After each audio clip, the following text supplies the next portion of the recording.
ನಮಸ್ಕಾರ ವೀಕ್ಷಕರೇ, ಎಲ್ಲರಿಗೂ ಕೂಡ ದಿ ಕಸ್ಪ್ ಪೀಪಲ್ ಯೂಟ್ಯೂಬ್ ಚಾನಲ್ಗೆ ಸ್ವಾಗತ, ಶುಭ ಸ್ವಾಗತ.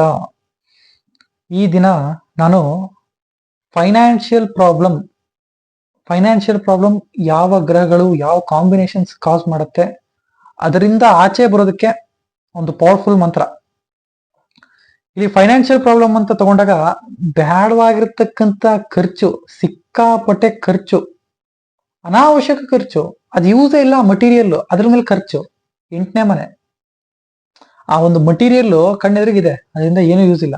ಶೋಕಿ ಅಂತ ಕರಿತೀವಲ್ಲ, ಆ ಮಟೀರಿಯಲ್ ಇಂದ ಏನೇನು ಯೂಸ್ ಇಲ್ಲ, ಮನೆಗೆ ತಂದು ಇಡೋದು, ಅದನ್ನ ಮೂಲೆಗೆ ಹಾಕೋದು, ಅದನ್ನ ಮನೆಗೆ ತಂದು ಅದಕ್ಕೆ ಸುಮ್ಮನೆ ಖರ್ಚು ಮಾಡೋದು. 8ನೇ ಮನೆ. ಇನ್ನು 12ನೇ ಮನೆ ಲಾಸ್ಟ್ ಮನೆ.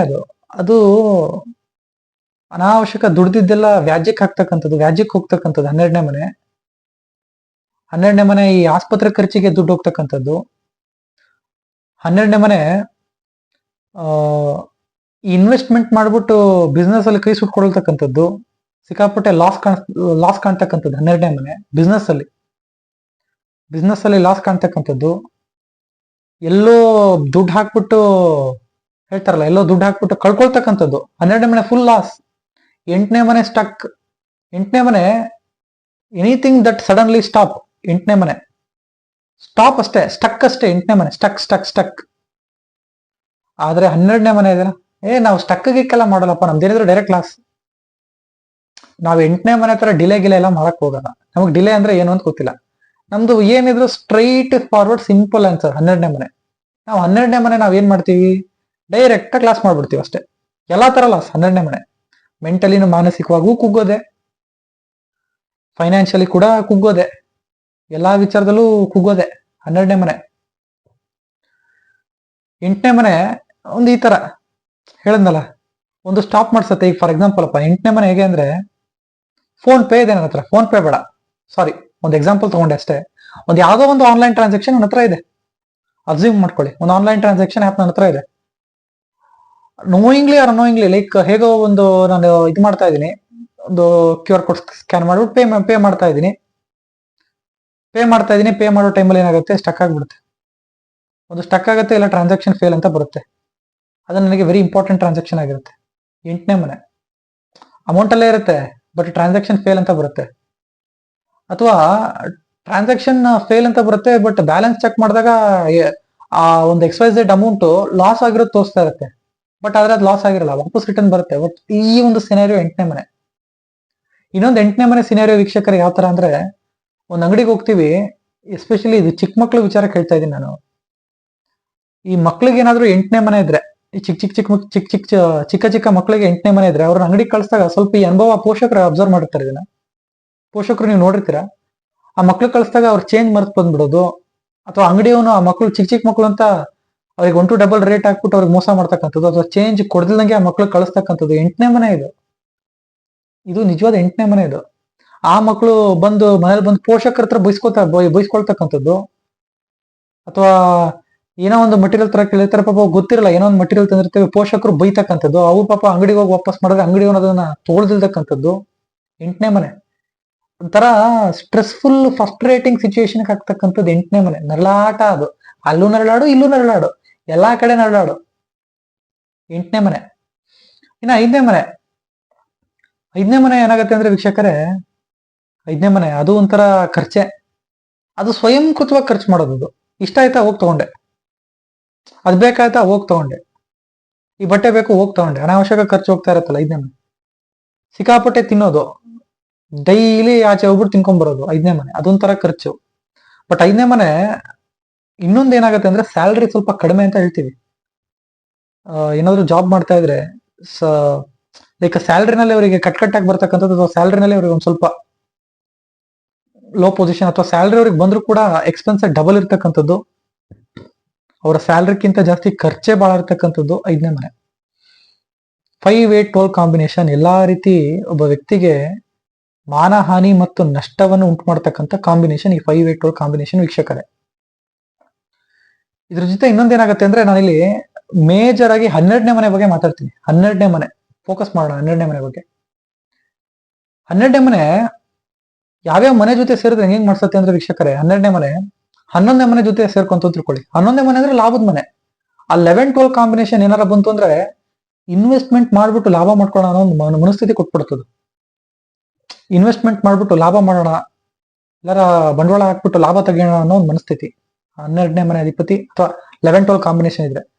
ಇನ್ನು 12ನೇ ಮನೆ ಅಧಿಪತಿ 10ಕ್ಕೆ ಹೋದ್ರೆ ಅದನ್ನ ಸ್ವಲ್ಪ ರಾಯಲ್ ಆಗಿ ಖರ್ಚು ಮಾಡ್ತಕ್ಕಂಥದ್ದು. ಇದು ಹಿಂದೆ ಮುಂದೆ ಏನು ನೋಡೋದಿಲ್ಲಂಗೆ ಖರ್ಚು ಮಾಡ್ತಕ್ಕಂಥದ್ದು, ಹಿಂದೆ ಮುಂದೆ ಏನು ನೋಡದೆ ಖರ್ಚು ಮಾಡೋದು. 12-10 ಕಾಂಬಿನೇಷನ್ ಅಥವಾ 10-12 ಕಾಂಬಿನೇಷನ್ ಇದೊಂಥರ. ಇನ್ನ 9-12 ಅಂದ್ರೆ ನುಂಗ್ ನೀರು ಹಿಡಿಯೋದು ಅಂತ ಕರಿತೀವಿ. 9-12 ಅಂದ್ರೆ ಬಹಳ ಸಿಂಪಲ್, ನುಂಗಿ ನೀರು ಹಿಡಿತಕ್ಕಂಥದ್ದು. 9 ಅಂದ್ರೆ ಆಲ್ರೆಡಿ ನಿಮ್ಮ ಹತ್ರ ಇದೆ. 9ನೇ ಮನೆ ಭಾಗ್ಯಸ್ಥಾನ ಅಂತ ಕರಿತೀವಿ. ಆಲ್ರೆಡಿ ನಿಮ್ಮ ಹತ್ರ ಇದೆ ಒಂದು ಮೆಟೀರಿಯಲ್, ಅಬಂಡೆಂಟ್ ಆಗೇ ಇದೆ ರಿಸೋರ್ಸ್. ಅದು ಸುಮ್ಮನೆ ಅನಾವಶ್ಯಕ ಖರ್ಚು ಮಾಡೋದು, ನುಂಗಿ ನೀರು ಹಿಡಿಯೋ ಕಾಂಬಿನೇಷನ್ 9-12. ಇನ್ನ 8-12 ಅಂದ್ರೆ ಸ್ಟಕ್, 12 ಅಂದ್ರೆ ಲಾಸ್, ಸ್ಟಕ್ ಆಗಿ ಲಾಸ್ ಆಗ್ತಕ್ಕಂಥದ್ದು. ಎಲ್ಲೋ ಬಂಡವಾಳ ಹಾಕಿರ್ತೀವಿ, ಲಾಂಗ್ ಟರ್ಮ್ ಇನ್ವೆಸ್ಟ್ಮೆಂಟ್ ಮಾಡಿರ್ತೀವಿ. 8ನೇ ಮನೆ long term time, long term ದೀರ್ಘವಾಗಿ ಲಾಂಗ್ ಟರ್ಮ್ ಇನ್ವೆಸ್ಟ್ಮೆಂಟ್ ಮಾಡಿರ್ತೀವಿ. 8ನೇ ಮನೆ ಇದೆ, ಸ್ಟಕ್ ಆಯ್ತಾ, ಲಾಂಗ್ ಟರ್ಮ್ ಅಂದ್ರೆ ಸ್ಟಕ್ ಅದೊಂಥರ. ಇನ್ನು 12ನೇ ಮನೆ ಲಾಸ್, ನಾನು 7 ವರ್ಷದಿಂದ ಹೂಡಿಕೆ ಮಾಡಿದೆ, ಲಾಸ್ ಆಗ್ಬಿಡ್ತು. 8-12 ಕಾಂಬಿನೇಷನ್. ಇನ್ನ 5-12 ಕಾಂಬಿನೇಷನ್ ಅಂದ್ರೆ ಅದೊಂಥರ, ಅದು ಒಂದ್ ಸ್ವಲ್ಪ ಹಾಗೆ ಸ್ಪೆಕ್ಯುಲೇಷನ್ ದುಡ್ಡು ಹಾಕ್ತಕ್ಕಂಥದ್ದು. 5-12 ಅಂದ್ರೆ speculation, share market, stock market etcetera etcetera, ಅಲ್ಲಿ ದುಡ್ಡು ಹಾಕಿ ದುಡ್ಡು ಕಳ್ಕೊಳ್ತಾರೆ, ಮನಿ ಪೋಲ್ ಮಾಡ್ತಕ್ಕಂಥದ್ದು 5-12 ಕಾಂಬಿನೇಷನ್. ಇನ್ನ 4-12 ಕಾಂಬಿನೇಷನ್ ಪ್ರಾಪರ್ಟಿ ಮೇಲೆ ಹಣ ಲಾಸ್ ಮಾಡ್ಕೊಳ್ತಕ್ಕಂಥದ್ದು, ಪ್ರಾಪರ್ಟಿ ಮೇಲೆ ಇನ್ವೆಸ್ಟ್ಮೆಂಟ್ ಮಾಡ್ಬಿಟ್ಟು ಅದು ಲಾಸ್ ಮಾಡ್ಕೊಳ್ತಕ್ಕಂಥದ್ದು. 4-12 ಕಾಂಬಿನೇಷನ್ ಇನ್ನೊಂದೇನಾಗುತ್ತೆ ಅಂದ್ರೆ ವೀಕ್ಷಕರೇ, 4-12 ಅಂತ ತಗೊಂಡಾಗ ಇದೊಂದು ಸ್ವಲ್ಪ ಲಿಟಿಗೇಷನ್ ಕೂಡ ತಗೊಂಡೋಗ್ಬಿಡುತ್ತದೆ, especially with regards to property and the matters of land. ಅಲ್ಲಿ ಲಿಟಿಗೇಷನ್ಗೂ ಕೂಡ ಹೇಳ್ಕೊಂಡು ಹೋಗ್ಬಿಡುತ್ತೆ. ಯಾಕಂದ್ರೆ 12ನೇ ಮನೆ ಅಂದ್ರೆ ಲಿಟಿಗೇಷನ್ ಮನೆ, 8, 6, 12 ದುಸ್ಥಾನ ಎಲ್ಲ ಅದು ಲಿಟಿಗೇಷನ್ ಮನೆ, ಅದು ರಾಜ್ಯದ ಮನೆ. ಅದು ಆ 4-12 ಏನಾರ ಸೇರ್ತು ಅಂದ್ರೆ ರಿಯಲ್ ಎಸ್ಟೇಟ್ ವಿಚಾರದಲ್ಲಿ ಬಂಡವಾಳ ಹಾಕ್ಬಿಟ್ಟು ಅಲ್ಲೂ ಕೂಡ ಒಂದ್ ಸ್ವಲ್ಪ ಈ ನಷ್ಟಗಳನ್ನ ತಂದ್ಕೊಡ್ತಕ್ಕಂಥದ್ದು. ಇನ್ನ 7-12 ಕಾಂಬಿನೇಷನ್, 7 ಅಂದ್ರೆ ಆಪೋಸಿಟ್ ಪರ್ಸನ್, ಎದುರುಗಡೆ ಇರ್ತಕ್ಕಂಥ ವ್ಯಕ್ತಿ. ಪಾರ್ಟ್ನರ್ಶಿಪ್ ಬಿಸ್ನೆಸ್ ಅಂತ ಕರಿತೀವಲ್ಲ, ಈ ಪಾರ್ಟ್ನರ್ಶಿಪ್ ಅವನು ಕೇಳ್ದಂಗೆಲ್ಲ ದುಡ್ಡು ಹಾಕಿ ಲಾಸ್ ಮಾಡ್ಕೊಳ್ತಕ್ಕಂಥದ್ದು. 7-12 ಅವ್ನು ಕೇಳದಂತೆ ಇವ್ನು ದುಡ್ಡು ಕೊಟ್ಟನಂತೆ ಅದು ಲಾಸ್ ಆಯ್ತು. ಹೀಗೆ 7-12 ಕಾಂಬಿನೇಷನ್ ಆ ತರ ವ್ಯಯ ಮಾಡ್ತಕ್ಕಂಥದ್ದು. ಇನ್ನ 6-12 ಕಾಂಬಿನೇಷನ್, ಸಾಲ ಮಾಡಿ, ಅತಿ ಸಾಲ ಮಾಡೋದು, ಸಿಕ್ಕಾಪಟ್ಟೆ ಸಾಲ ಮಾಡಿ ಮಾಡಿ ಮಾಡಿ ದುಡ್ಡು ಹಾಳು ಮಾಡ್ತಕ್ಕಂಥದ್ದು. ಅದು ಸಾಲ ತೀರ್ಸಕ್ಕೂ ಆಗಲ್ಲ, ತೀರ್ಸಕ್ಕಾಗದೆ ಎಷ್ಟು ಸಾಲ ಮಾಡೋದು. 6-12 ಅದು ಲೋನು, ಆಸೆ. 6ನೇ ಮನೆ ಅಂದ್ರೆ ಆಸೆ ಆಕಾಂಕ್ಷೆಗಳ ಮನೆ, ಅದು ಅರ್ಥದ ಮನೆ, ಉಪಚಯ ಮನೆ. ಅದ್ರ ಪಕ್ಕ ಈ ದುಸ್ಥಾನ 12ನೇ ಮನೆ ಬಂದು ಸೇರ್ಕೊಂತಿದ್ದು ಏನ್ ಮಾಡ್ಸತ್ತೆ, ಸಿಕ್ಕಾಪಟ್ಟೆ ಸಾಲ ಮಾಡೋದು. ಹೇಳ್ತಾರ ಸಾಲ ಮಾಡಿ ಆದ್ರೂ ತುಪ್ಪ ತಿನ್ನು ಅಂತ. ಸಿಕ್ಕಾಪಟ್ಟೆ ಸಾಲ ಮಾಡಕ್ಕೆ ಪ್ರಮೋಟ್ ಮಾಡ್ತಕ್ಕಂಥ ಕಾಂಬಿನೇಷನ್ 6-12. ಅದೇನ್ ಮಾಡುತ್ತೆ ಅಂದ್ರೆ ವೀಕ್ಷಕರೇ, ತೀರ್ಸೋದಕ್ಕೆ ಕಷ್ಟ ಆಗ್ಬಿಡುತ್ತದು. ಸಾಲ ಏನೋ ಮಾಡ್ತಾರೆ, ಬಟ್ ತೀರ್ಸಕ್ ಕಷ್ಟ ಆಗ್ಬಿಡುತ್ತೆ. ಏನಾದ್ರು 6-11, 2-11 ಕಾಂಬಿನೇಷನ್ ಬಂದ್ರೆ ಲೋನ್ ರಿಪೇ ಆಗುತ್ತೆ. 6-12, 5-12 ಬಂದ್ರೆ ಅದು ಸ್ವಲ್ಪ ಹಾಗೆ. ಇನ್ನ ನೆಕ್ಸ್ಟ್ 3-12 ಸ್ವಂತ ಬುದ್ಧಿ ಬಳಸದೆ, ಲೋವರ್ ಮೈಂಡ್. 3ನೇ ಮನೆ ಅಂದ್ರೆ ಆಲ್ರೆಡಿ ಲೋವರ್ ಮೈಂಡ್, ಅದು ಸ್ವಂತ ಬುದ್ಧಿ ಬಳಸದೆ ಇನ್ನೊಬ್ರು ಪರರ ಮಾತು ಕೇಳಿ ಎಲ್ಲ ಬಂಡವಾಳ ಹಾಕಿ ಲಾಸ್ ಮಾಡ್ಕೊಳ್ತಕ್ಕಂಥದ್ದು 3-12. ಇನ್ನ 2-12 ಅಂತ ಕರಿತೀವಿ. 2 ಅಂದ್ರೆ ಅದು ಕೂಡ ಇನ್ವೆಸ್ಟ್ಮೆಂಟ್ ಮನೆ. ಮತ್ತೆ 2ನೇ ಮನೆ ಕೂಡ ಇನ್ವೆಸ್ಟ್ಮೆಂಟ್ ಮನೆ. 2ನೇ ಮನೆ ಅಂದ್ರೆ ನನ್ನ ಬ್ಯಾಂಕ್ ಅಲ್ಲಿ ಇರ್ತಕ್ಕಂಥ ಬ್ಯಾಲೆನ್ಸ್, ನನ್ನ ಹತ್ರ ಆಲ್ರೆಡಿ ಅಮೌಂಟ್ ಇದೆ, ನನ್ನ ಬ್ಯಾಂಕ್ ಬ್ಯಾಲೆನ್ಸ್ ಅಂತ ಕರಿತೀವಿ. 2ನೇ ಮನೆ ಅಂದ್ರೆ ಅದೇ. 12ನೇ ಮನೆ ಅಂದ್ರೆ ಲಾಸ್, ಎಲ್ಲೋ ದುಡ್ಡು ಮತ್ತೆ ಹೂಡಿಕೆ ಮಾಡೋದು. ಅವ್ರಿಗೆ ಐಡಿಯಾನೇ ಇರಲ್ಲ, ಏನೋ ಮನಸ್ಸು ಬಂತಂತೆ, ಇದು ಚೆನ್ನಾಗಿದೆ, ಇಲ್ಲಿ ಚೆನ್ನಾಗಿದೆ, ಅಲ್ಲಿ ಚೆನ್ನಾಗಿದೆ, ಅಲ್ಲಿ ಇಷ್ಟು ನನಗೆ ಆಫರ್ ಕೊಡ್ತಾರೆ, ಇಷ್ಟು ಇಂಟ್ರೆಸ್ಟ್ ಬರುತ್ತೆ, ಐಡಿಯಾನೇ ಇರಲ್ಲ. ಅದೇನು ಟರ್ಮ್ಸ್ ಅಂಡ್ ಕಂಡೀಷನ್ ನೋಡಿರಲ್ಲ ಅವರು. ಸುಮ್ಮನೆ ಹೋಗಿ ಅಲ್ಲಿ ದುಡ್ಡು ಹಾಕೋದು. ಅದೊಂಥರ investment, loss in investment business ಅಂತ ಹೇಳ್ತೀವಲ್ಲ, 2-12 ಕಾಂಬಿನೇಷನ್. ಇನ್ನ 1-12 ಕಾಂಬಿನೇಷನ್, ಅನಾಯಾಸ ಕಳಿತಕ್ಕಂಥದ್ದು ದುಡ್ಡನ್ನ. 1-12 ಅಂದ್ರೆ 1 ಅಂದ್ರೆ ಕಾನ್ಶಿಯಸ್ನೆಸ್ ಅಂತ, ನನ್ನ ತಲೆ, I am consciousness, I am alert 1ನೇ ಮನೆ. 12 ಅಂದ್ರೆ ಅನ್ಕಾನ್ಶಿಯಸ್ನೆಸ್. ಅವೆರಡನ್ನು ಒಟ್ಟಿಗೆ ತಂದು ಸೇರಿಸಿದಾಗ ಅದು ಅಲ್ಲಿ ಏನಾಗ್ಬಿಡುತ್ತೆ ಅಂದ್ರೆ, ಅದು ಒಂದ್ ಸ್ವಲ್ಪ ಹೇಳ್ತಾರಲ್ಲ, ಅವ್ರು ಯಾರೋ ಒಬ್ರು ಒಂದು ಫ್ರಿಡ್ಜ್ ತಗೊಂಡ್ರಂತೆ ನೈಬರು, ನಾನು ಇನ್ನೊಂದ್ 2 ಫ್ರಿಡ್ಜ್ ತಗೋತೀನಿ, ಹೋಗು ದುಡ್ಡು ಕೊಟ್ಟು ತಗೊಂಬ. ಅದು ಒಂಥರ ಸ್ವಲ್ಪ ಹಾಗೆ ಶೋ ಆಫ್. 1ನೇ ಮನೆ ಅಂದ್ರೆ ಅದು ಸ್ವಲ್ಪ ಈಗೋ ಮನೆ. ಅದು ಅಲ್ಲಿ 1-12 ಅಂದ್ರೆ ಇನ್ನೊಂದು ಏನಾಗುತ್ತೆ ಅಂದ್ರೆ, 1 ಅಂದ್ರೆ ಸ್ವಂತ ಬುದ್ಧಿ, ಸ್ವಂತ ಡಿಸಿಷನ್ ಅಂತ ಕರಿತೀವಿ. ಸ್ವಂತ ಬುದ್ಧಿ, ಸ್ವಂತ ಡಿಸಿಷನ್ ಅಂತ ಕರಿತೀವಿ. ಸ್ವಲ್ಪ ಅರ್ಥ ಮಾಡ್ಕೊಳ್ಳಿ. ಎಲ್ಲಾರ ಹತ್ರನೂ ಗೈಡ್ ತಗೊಂಡು ಅದನ್ನೆಲ್ಲ ಟ್ಯಾಲಿ ಮಾಡಿ ಅದರಿಂದ ಒಂದು ಕನ್ಕ್ಲೂಷನ್ಗೆ ಬಂದು ನನ್ನ ಸ್ವಂತ ಬುದ್ಧಿಯಲ್ಲಿ ನಾನು ಅಪ್ಲೈ ಮಾಡಿ ಆಮೇಲೆ ನಾನು ಮೂವ್ ಔಟ್ ಮಾಡಿ ಅದು ಸಕ್ಸಸ್ಫುಲ್ ಆದ್ರೆ ದಟ್ ಇಸ್ 1ನೇ ಮನೆ, ಫೈನ್. ಅದ್ರ ಪಕ್ಕ 12ನೇ ಮನೆ ಸೇರ್ಕೊಂತು ಅಂದ್ರೆ ಅವ್ರು ಯಾರ ಮಾತು ಕೇಳಲ್ಲ. ಅವ್ರ ಮುಂದೆ ಕೋಣದ ಮುಂದೆ ಕಿಂಡ್ರಿ ಬರ್ಸೋದು ಅಂತ ಹೇಳ್ತೀವಲ್ಲ, ಆ ತರ ಆಗ್ಬಿಡುತ್ತದು 1-12 ಕಾಂಬಿನೇಷನ್.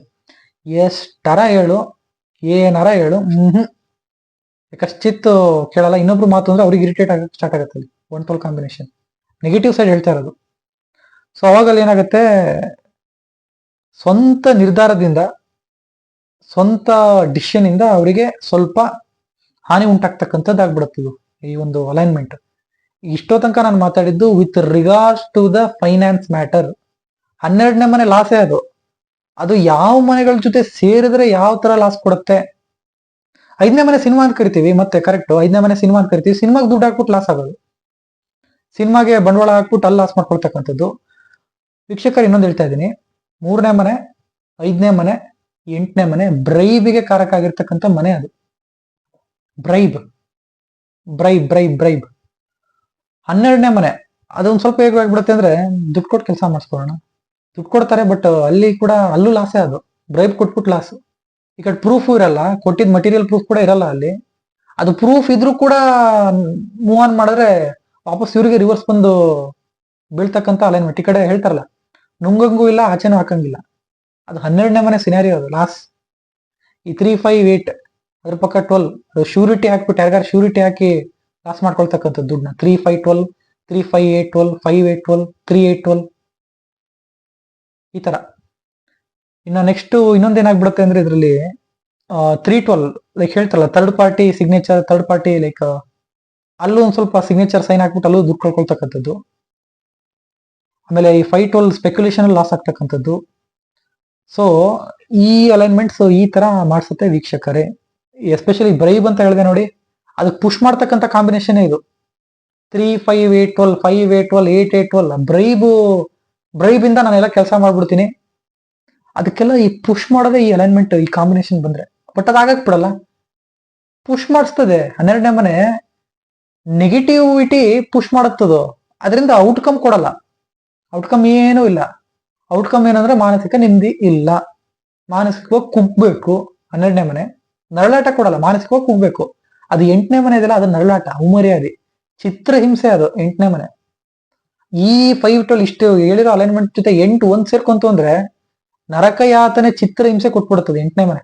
ಎಲ್ಲಾ ಕಡೆ ವಾಶ್ಔಟ್ ಅದು 8, ಎಲ್ಲಾ ಕಡೆ ವಾಶ್ಔಟ್ ಆಗಂಗ್ ಮಾಡ್ಬಿಡ್ತದೆ ಆ 12 ಪಕ್ಕ ಏನಾದ್ರು ಸೇರ್ಕೊಂತು ಅಂದ್ರೆ. ಇಷ್ಟು ವಿಚಾರ. ಇವಾಗ ಇನ್ನೊಂದು ಮೇನ್ ಮ್ಯಾಟ್ರಿಕ್ ಬರ್ತೀನಿ.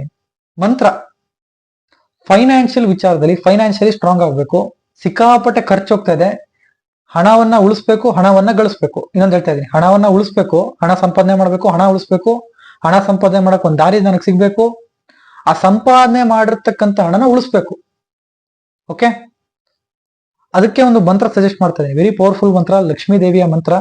ಸ್ಕ್ರೀನ್ ಮೇಲೆ ಡಿಸ್ಪ್ಲೇ ಆಗುತ್ತೆ, ನೀವು ನೋಡ್ಬೋದು. ಸ್ಕ್ರೀನ್ ಮೇಲೆ ಡಿಸ್ಪ್ಲೇ ಆಗಿದೆ. ಅದು ಮಂತ್ರ ಬಂದ್ಬಿಟ್ಟು ಹೀಗಿದೆ: ಓಂ ಶ್ರೀಂ ನಮಃ, ಓಂ ಶ್ರೀಂ ಶ್ರೀಯೇ ನಮಃ, ಓಂ ಹ್ರೀಂ ಶ್ರೀಂ ಲಕ್ಷ್ಮೀಭ್ಯೋ ನಮಃ. ಅಂದ್ರೆ ಇದೊಂದು 3 ಮಂತ್ರ ಇದೆ, ಪವರ್ಫುಲ್ ಮಂತ್ರ ಇದು. ಅನ್ಲಿಮಿಟೆಡ್ ಆಗಿ ಚಾಂಟ್ ಮಾಡಿ. ಯಾರ್ಯಾರು ಸಿಕ್ಕಾಪಟ್ಟೆ ಫೈನಾನ್ಷಿಯಲ್ ಕ್ರೈಸಿಸ್ ಅಲ್ಲಿ ಇದೀರಾ, ಸಿಕ್ಕಾಪಟ್ಟೆ ನಿಮಗೆ ಫೈನಾನ್ಷಿಯಲಿ ಪ್ರಾಬ್ಲಮ್ ಇದೆ, ದುಡ್ಡು ಕೂಡಿಡಕ್ ಆಗ್ತಾ ಇಲ್ಲ, ಬರ್ತಿದ್ದಂಗೆ ಮನಿ ಲಾಸ್ ಆಗ್ತಾ ಇದೆ, ಮನಿ ಪೋಲ್ ಆಗ್ತಾ ಇದೆ, ಅಥವಾ ಖರ್ಚಾಗ್ತಾ ಇದೆ, ಅನಾವಶ್ಯಕ ಎಲ್ಲೋ ಹೋಗ್ತಾ ಇದೆ ಖರ್ಚು, ಅದು ಆ ಖರ್ಚು ನಿಮಗೆ ಕಂಟ್ರೋಲ್ ಮಾಡಕ್ ಆಗ್ತಾ ಇಲ್ಲ ಅಂತವ್ರಿಗೆ ಈ ಒಂದು ಮಂತ್ರ. ಆಮೇಲೆ ಸಿಕ್ಕಾಪಟ್ಟೆ ಸರ್ ಇನ್ನೊಂದು ಏನಂತ ಹೇಳ್ತೀವಿ, ಜಾಬ್ ಮಾಡ್ತಾ ಇದ್ದೀನಿ, ಜಾಬ್ ಕೂಡ ಫೈನಾನ್ಷಿಯಲಿ ನನಗಷ್ಟು ಇದಿಲ್ಲ, ಯಾವಾಗೋ ಬರುತ್ತೆ, ಕಾಂಟ್ರಾಕ್ಟ್ ಬೇಸಿಸ್ ಜಾಬ್ ಮಾಡ್ತಿದ್ದೀನಿ, ಕಟ್ಕಟ್ಟಾಗಿ ಇನ್ಕಮ್ ಬರುತ್ತೆ. ಸೊ ಅದಕ್ಕೆ ಈ ಒಂದು ಮಂತ್ರ, financial any kind of financial problem ಇಂದ ಆಚೆ ಬರೋದಕ್ಕೆ,